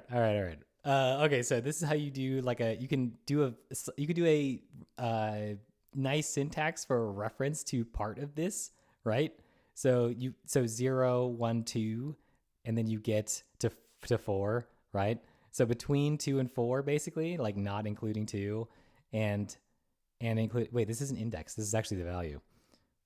3, 4, 0, 1, 2, 3, 4. No, it is index. So yeah, you get 3 and 4, right? Because it's 2 less than. It's not including 4. 0, 1, 2, 3, 4. Okay, so yeah, it's between 2 and 4, right? Anyway, that's how you do that. The above is not magical. Oh my gosh. Okay, we got some traits, range literals. We got those. They can be open-ended and their rightmost bound can be inclusive. Yeah. Okay. So yeah, this is how you do it. So range syntax is cool. I don't use it enough, but yeah. So this is to the end, right? 0 to the end. This is anything less than 20. This is less than or equals to 20, right? And this is 3, 4, and 5. So between 3 and 6, right? But including. Let's see. Borrowing rules apply to slices. What are we talking about? I love my Mac. I do Rust, by the way. Yeah. By the way, I do Rust. It's inclusive. Yeah. There's exclusive. Don't hit sushi. Don't make fun of me. Don't make fun of me. I'm counting indexes. Bar rules apply to slices. This is gnarly syntax, but yeah, I mean it does. Okay, this is the same as this is even more gnarly. Luckily, you never write that. You only write this, right? There's an exclusive slice syntax. Oh, there is. Yeah. Exclusive. Yeah. You talking about this? Yeah, or inclusive? Yeah. Well, something like yes, it would work. Yes, Falcon. Okay, so this is legal. Let's see. So let Y has a scope, and then X is a scope, and then tail has a reference to a slice of. This is legal, but only because is a static. Okay. So this lifetime, even though it's inside of this brace, he's confusing us now, right? Faster Than Lime is trying to get to us, all right? He's trying to let the Grugs down, okay? We're not going to be deceived. Look at this. This is a lifetime with no name. So they made it static for some reason, which I don't know why it's static. But yeah, so when you start from a reference, even if it's inside of a scope, so you reference something that's static, and then you reference it here in this thing, and you return the reference, right? You return a reference to this reference. So Y is still okay, only because this lives as long as the program does, right? But if this had a named lifetime that did not, that would not work. Okay, so this doesn't work because this is owned, right? And not a static lifetime, right? So V goes out of scope here. It goes out of scope here, right? And then so you're trying to reference it even though it's out of scope, and then you're trying to use that here, right? Yeah. With ampersand is a slice without is an array. Basically. Yep, that's right. Because a vector is heap allocated and has a non-static lifetime. String ampersand stir values are really slices.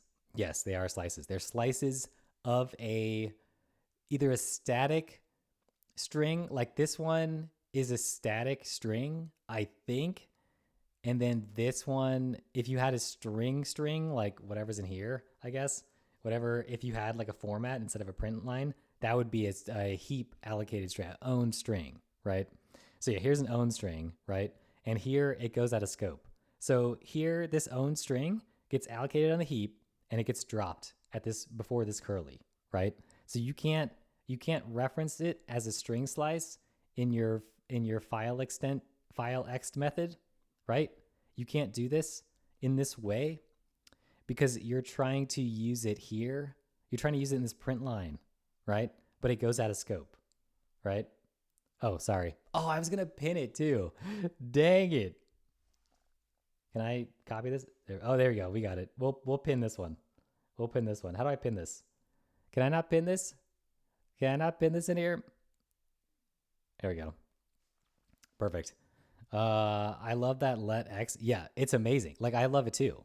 I think it's so good. Like, it makes perfect sense too. But yeah, so you can't do this because name gets dropped. It only exists inside of these curlies, basically, right? Name only exists here, and you're trying to use a reference to it in here, and you're trying to declare the reference here, and you're trying to use it here. No, I don't think so. All right, functions that can fail typically return a result. Yes, so here main returns nothing, right? But this could fail, right? If this thing is not a UTF-8 encoded string slice of bytes. That's not good. This is the most confusing. Like, we're talking about emojis. Oh my gosh. All right. So if you want to this guy's a genius. That's how you know this person's a genius. If you want to panic in case of failure, you can unwrap, right? So here we go. Let's see. So unwrap is a panic. Yes. But that's not good. Okay. So expect is better. Expect is much better because you can give it an error message, right? The lack of a semicolon is important there. Yeah. This VTuber looks so photorealistic. Thank you. I worked really hard on this, It took me a few decades, to get to this point. Or you can match, right? So match here, and then you could panic on the error. Or you can if let, right? Okay, if let okay. I think we've already talked about this stuff. Or you can bubble up the error. This is Rust's key success. I knew we'd talk about it eventually.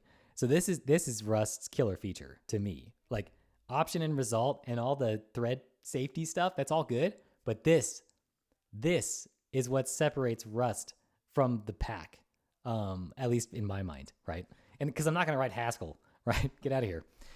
So this is cool. So you can return errors just like any other value, right? Haskell. That's right. More like Haskell. Okay, so you can use question mark to do the concise way, right? So yeah, so here you don't have to return error. You don't have to match every time. This is crazy. No one's going to do this, right? No one's going to match this and check if it's okay or if it's error. Madness. So what do? Instead, what you do is you just do a question mark, right? So this question mark is this, right? This is that, right? So you call this thing and you add a question mark, and this whole match thing falls away, right? And then you could do your whatever you want. So this gives you the actual value from inside the result, right? Yes. Matching values inside enums is also Rust sexy. It's also true. Matching is another killer feature. Rust has a lot of killer features. The asterisk operator can be used to dereference, but you don't need to do that to access fields or call methods.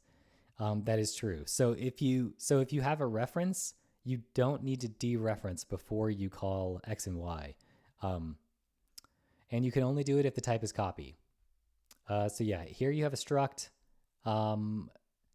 and you have a reference to P. You cannot move out because it's behind a shared reference. Yes. Okay. So you can't do this because it's not copy. But if you do copy, then it will move. Right now you can dereference it because you can copy it. Right. But copy only works for certain types, like primitive types. Right. Implicit returns are mentally painful. No, implicit returns are amazing. Match is stolen from Haskell. Haskell. I don't know. You're right. It is stolen. Option is such a major spend of bug squashing. Wait. Yes, a major spend. It is. It's good. I mean, I'd spend that money, Closures are just functions of type fn mute. This is one thing that I don't really do, like callbacks. Because I'm kind of like, I don't really know what they mean. So we're gonna learn this together. Peter. Their parameters are, oh my goodness, thank you for the follow. Their parameters are a comma separated list of names within a pair of pipes. They don't need curly braces unless you want to have multiple statements. Yes. Okay. So this is like a closure, basically, right?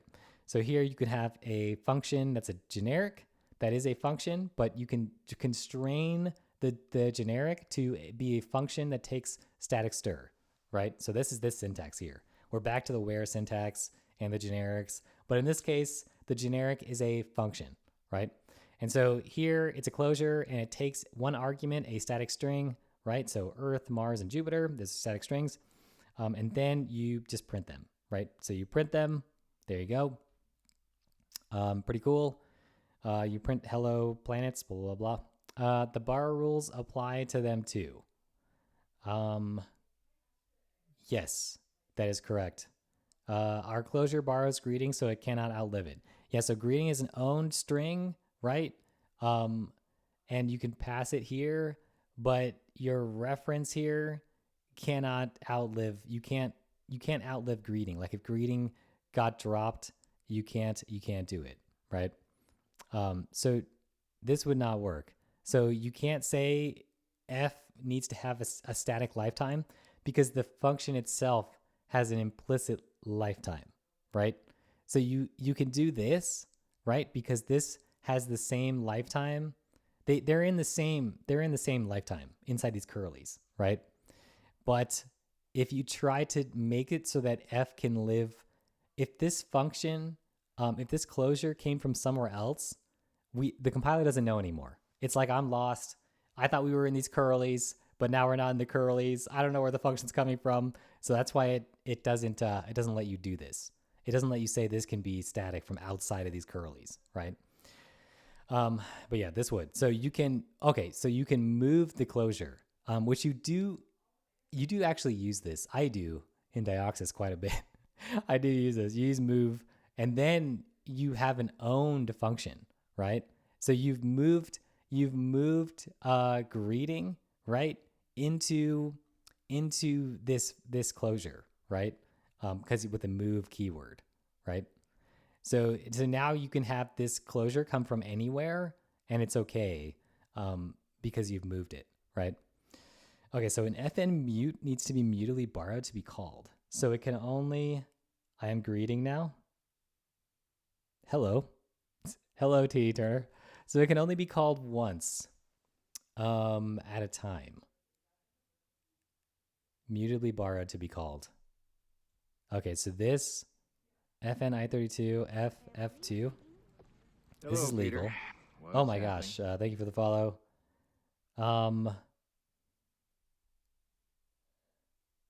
Wait, what?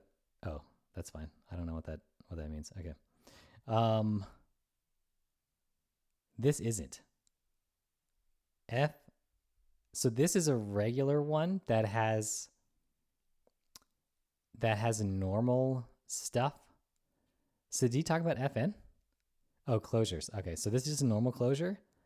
And then this fn, this works, and you can call it multiple times. But this has a mutable, it's a mutable function. So cannot borrow f as mutable more than once at a time. So functions have the same, they have the same rules as a reference, right? The closures have the same rules as you can't borrow a mutable function more than once at a time. That's crazy. So, but if you had a different scope, right? This is legal again. So if you had, so you can't do this because you're trying to borrow twice. But if you gave this a explicit thing that it knows it will be dropped. So here temp is done, and then now you can call f again because it has a explicit the compiler understands that it has an explicit lifetime. That's crazy. I did not know that. All right, we're learning. Fn mute exists because some closures mutably borrow local variables. Yeah, I mean, honestly, we're getting into the weeds on this, but I guess it's good to know, I suppose. Yeah, this is a lot. The function is dropped. The closure. Sorry, I didn't. The closure's dropped, right? So like this closure here, the lifetime of this closure, this mutable fn mute closure is done. So temp is used here inside, so it's done here, right? Like there's no reference to it anymore, and then you can call f again, right? So that's why you couldn't do this here, because you're trying to borrow it twice, right? Because you're trying to borrow it twice here inside of f, but when you give it a name like temp, the compiler understands more. Like it understands that it's in this scope and it's going to be dropped because it has a name. Does that make sense? It's so subtle because if you give this a name, now the compiler understands. Thank you for the follow, by the way. But if you don't give it a name, the compiler doesn't understand. That's my thinking, right? It's so pedantic. Like this is I don't know if the compiler's it's not smart enough, I don't think, to like understand that you want them to be the same, right? Like it needs to know, it needs to be able to assign a lifetime to this thing, to this mutable closure reference. It's because functions are given their own types. I mean, it is Rust. What are you expecting? Whack. Get out of here. Alchemist Newbie, don't say it. Don't say it. It's not whack. Yeah, okay. I mean, FN mute exists because what are we talking about? Oh my gosh. It has no reference to track and do the drop. Yeah. Yeah. Like it has no concept of like what's going on here. I think look, I could do a whole stream just on this because this is something. This is something.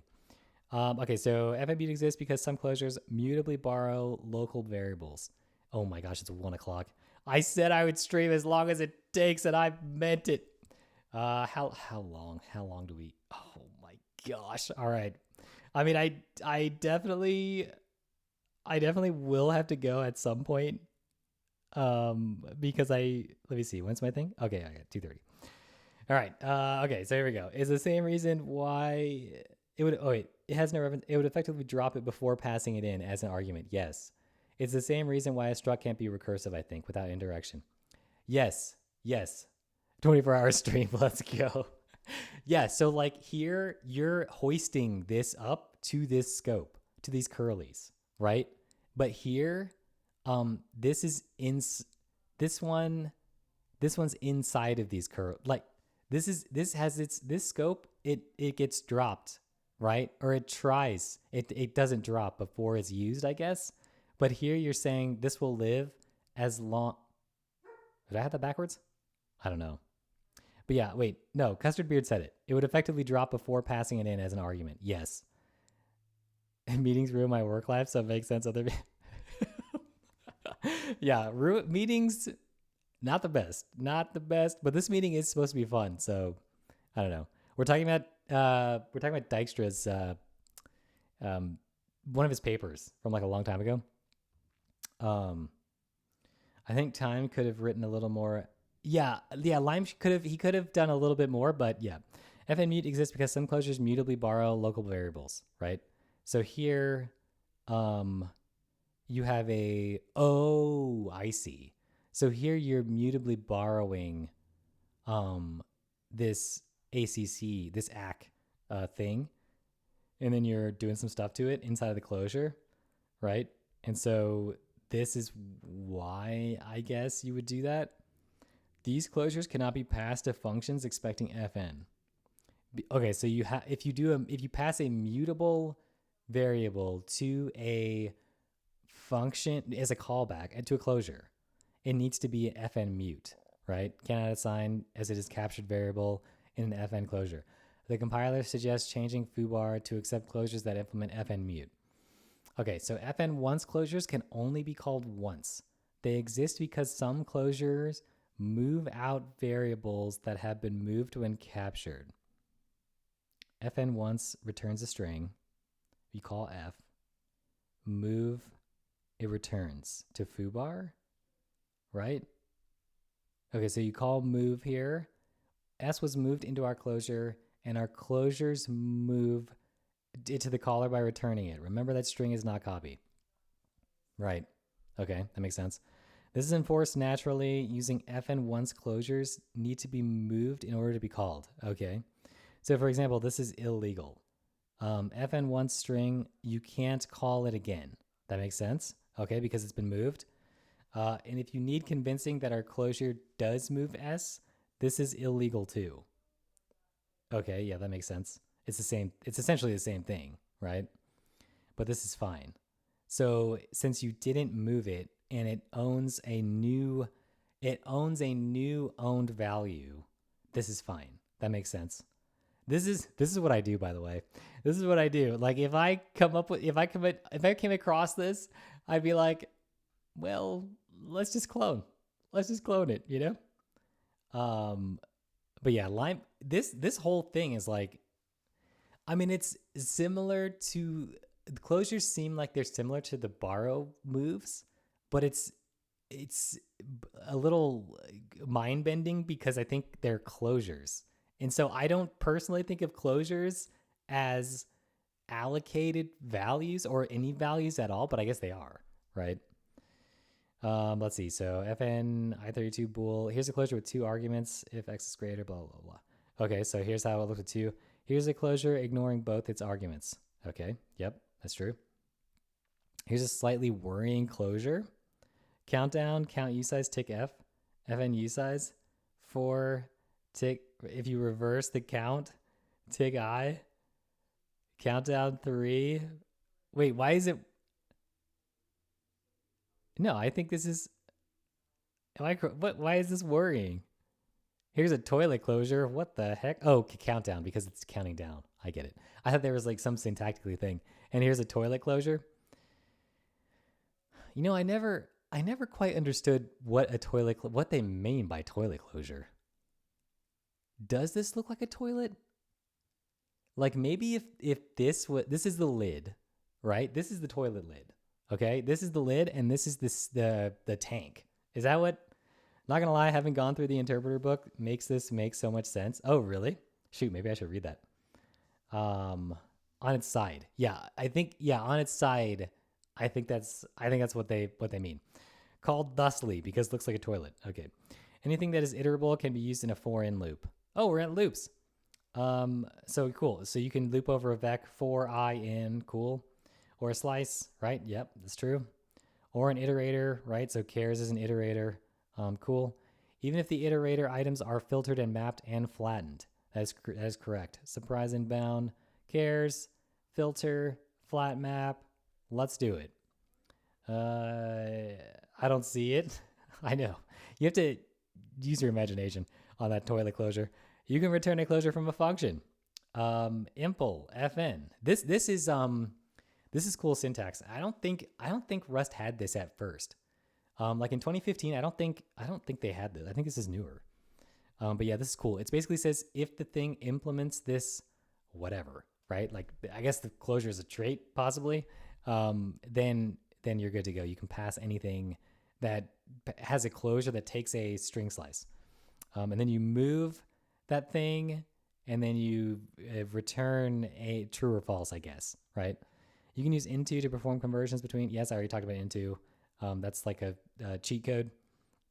You can even move a reference to some of a function's arguments into a closure it returns. So here we have explicit lifetimes, and we're telling it to the bool lives as long as this lifetime. So you can say make tester hunter test. Okay, cool. So you're like making a function from a function factory. Got it. Is that all chained, enumerate, deferred execution? I think so. I think that's the point of an iterator. I'm pretty sure. Like this chars returns an iterator, right? And then this does the filter. So I don't think this is multiple passes over the thing. I think the iterator, that's why you have to call collect at the end to get the vector, because I think the iterator does all the stuff internally. It does all the stuff in one pass, right? Or it's deferred execution. Yes. Yeah, it's like lazy. It's lazy. You can even move a reference to some of the function's argument into a closure it returns. Okay, yeah, I already did this. Ortholyted lifetimes. Here we go. Much better. No more lifetimes, but you still had to say this has an anonymous lifetime, which is cool. I love anonymous lifetimes. I'm going to do that. Oh, that was it. We made it. And with that, we hit the 30-minute. I just want to say this. Look, Bad Cop. I just want to say this. Bad Cop, I didn't know you were here.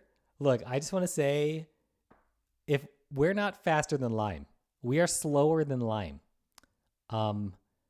I'm slower. Everyone in the chat is faster, but in 29 minutes, perfect, just under.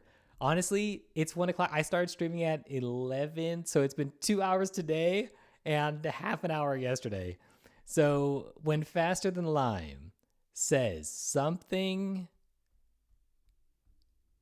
when Faster Than Lime says half hour to learn Rust, he really means it's going to be 2.5. Just add 2 hours, 20 minutes, 20-minute read. It says 20-minute read, right? Unbelievable. For a given value of 30 minutes. Yeah, should check the bar checker on that. All right. What's better, Debian or Arch? Shade T3, first time chatter. That's a good question. That's a good bait. It totally is. It got me. In a vacuum. Yeah, in a vacuum. 20-minute read because people don't read code. Yeah, that's true. They would just read just little blurbs and be like, oh yeah, I understand lifetimes. Yeah. Closures, We got it. No problem. So yeah, Debbie and her arch, like, what am I supposed to say to that? I have no idea. Use whatever makes you happy. I don't know. I mean, to me, like, I got lost in Arch, like, when I was in college. Hello, Peter. So I have a personal vendetta against Arch because it stole a lot of time in college from me. So yeah. Lifetimes, you mean the thing where I got to put static because the compiler told me? Exactly. Look, Bad Cop's so much of a genius, that they don't even freaking use clone, right? Like, that's the thing. Like, I'm just using clone. I'm not out here using static. If the Lifetime rears its head, it's clone for me. It's 100% clone. Have you coded Doom and Bash yet? Oh, Shade T3. That would be incredible. Bad Cop, can you do that? Bad Cop, is that a thing you could do? I would play that. I would totally play that. All right, but let's try to find someone to raid. Let's try to find someone to raid because I have time today. But I got to read that Dykstra thing. Should we raid Melky? I don't know. Let's see. Should we raid Melky? Wait, what? I have no idea how I could launch Doom from Bash. That's true. I have a friend who uploaded Doom onto a military satellite. Is that legal? I feel like that's not legal. Okay, so I either want to do Coding with Luke or Melky. I feel like Coding with Luke is probably better because he actually programs. Melky is just like 100% like bait. What is this? Programming in Go plus concurrency. Is he really programming though? Let's look at his screenshot. Nope, not programming. Just looking at Twitch. Let's see. Coding with Luke, actually programming. All right, let's do it. Let's do Coding with Luke. Unbelievable. Wait until you see async traits errors. Oh no, Damley, we don't talk about that. That's for another time, okay? Melky, do teachers use Linux? Do they? I don't know. Melky notif was Go is better than Rust. Wait, what? Yeah, that's what Melky programming is cap. Is it? Is he a good programmer? I've never seen him code. He needed to test a connection. His stream notification. He needed to test a connection with a test payload and pick the Doom. Yes. Who actually codes on stream? Bad Cop. You do. You're 100% cringe right there then. That's it. All right, let's do Coding with Luke. Let me see. Coding. How do I do Coding with Luke? Raid. He said Twitch, so we better not talk about him. Oh, we'll talk about him. I hope he watches this. Coding with Luke. All right. It was fun. Thanks for watching. Hopefully we all learned something new about Rust. That was the whole point, I think. It didn't happen in 30 minutes, but what are you going to do? It was fun. I'll be back on tomorrow. Bye.